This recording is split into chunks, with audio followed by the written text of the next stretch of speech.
हम सबको पता है कि हमारे पास 2 इनटेक्स होते हैं, जनवरी इनटेक एंड अगस्त इनटेक। तो उस इनटेक्स के लिए एक स्टूडेंट को अपनी एप्लीकेशन की प्रिपरेशन कब से करनी स्टार्ट कर देनी चाहिए? जैसे स्प्रिंग इनटेक जो है वो अभी इस मंथ तक हम लोग एप्लीकेशंस एक्सेप्ट करेंगे, उसके बाद हम नहीं करेंगे बिकॉज बहुत छोटा इनटेक होता है वो। सो अभी स्प्रिंग इनटेक के एप्लीकेशंस हम लोग स्टूडेंट्स से एक्सेप्ट कर रहे हैं, देन जुलाई के बाद we will stop accepting the applications for spring. तो जनवरी जुलाई में क्लोज हो जाएगा? यस, हमारा मेन एम वीजा भी होता है।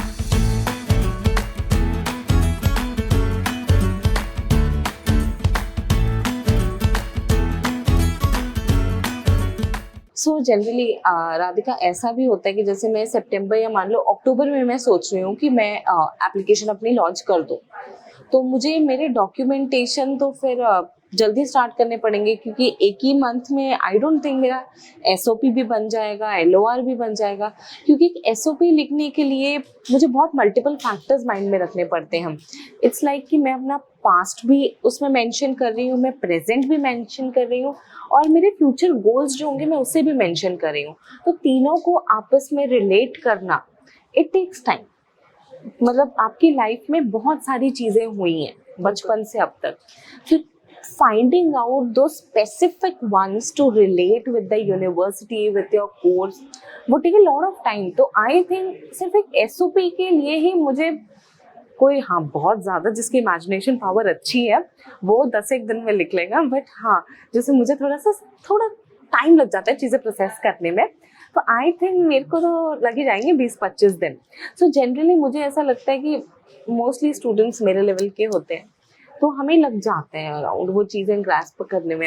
अब जैसे आप क्या करती हैं एसओपी के लिए? Do you provide some questioner kind of thing?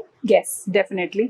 हम लोग स्टूडेंट्स को 10 to 15 क्वेश्चंस प्रोवाइड करते हैं, एंड उसके अकॉर्डिंग स्टूडेंट्स उनको answer, because those questions are quite personal, so that हमको स्टूडेंट्स का जो पर्सनल डिटेल्स हैं वो हमको मिल जाएं। And because if we are like we are helping the student for the SOP, तो उसमें हमको ये चाहिए होता है कि उन्होंने पास्ट में क्या किया था, क्या क्या सर्टिफिकेशंस थे, एंड किस तरीके से उनका अभी प्रेजेंट में they are working on their profile, what they are doing, and in future उनका क्या फ्यूचर रहेगा, उस हिसाब से हम लोग स्टूडेंट्स को प्रिपेयर करते हैं। एंड देन वो क्वेश्चनर के जब वो आंसर्स आते हैं हमारे पास, तो उसके according then we guide the student कि बेस्ट क्या होगा for their profile. So technically ऐसा है कि आप एसओपी ड्राफ्ट नहीं करते हो, आप स्टूडेंट से आंसर्स लेके फिर आप उनको बताते हो कि आप इस चीज को ऐसे फ्रेम करो। Yes, and kind of reviewing, if I would say, या तो विच इज एक्चुअली गुड। मतलब बिकॉज इफ वी हमको स्टूडेंट के बारे में, अगर स्टूडेंट की पर्सनल डिटेल्स या स्टूडेंट की कोई भी डिटेल पता होगी, तो हम उस हिसाब से उसको करेक्टली गाइड कर सकते हैं। अंडरस्टूड, ये है, क्योंकि किसी की पर्सनल लाइफ के बारे में उन्हें खुद ही पता होता है। यस, अब अगर हम अपनी नेक्स्ट डॉक्यूमेंट पे आए जो हमें यूनिवर्सिटी से लेना होता है, एक्चुअली 2 डॉक्यूमेंट लेने पड़ते हैं, यस, एलओआर्स एंड ट्रांसक्रिप्ट दोनों। मार्कशीट्स और डिग्री तो ऑलरेडी अपने पास होती है। So out of LOR and transcript, which document is like very difficult to get? Transcripts, because बताती हूँ, ये बहुत ट्रिकी है।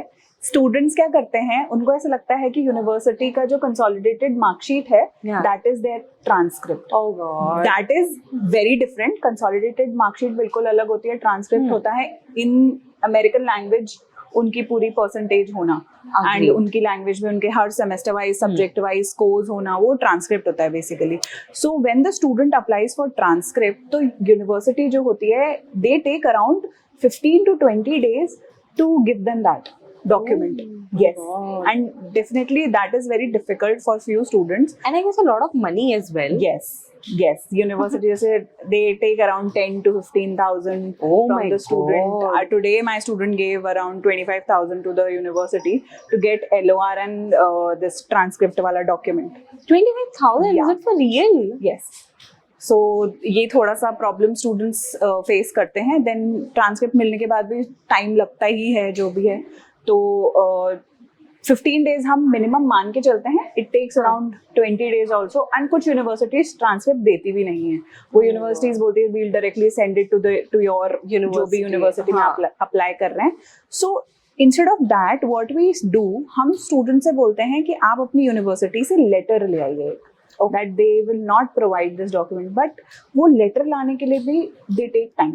Oh my God. That's like getting a transcript is a very complicated process.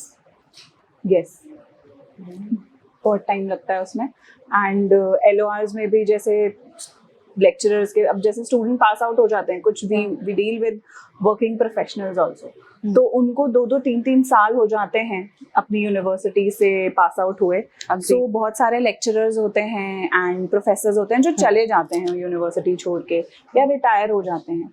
तो again the student takes time to get LOR from the university. I know. कहाँ से ला सकते हैं, क्या कर सकते हैं, उस तरीके का रहता है.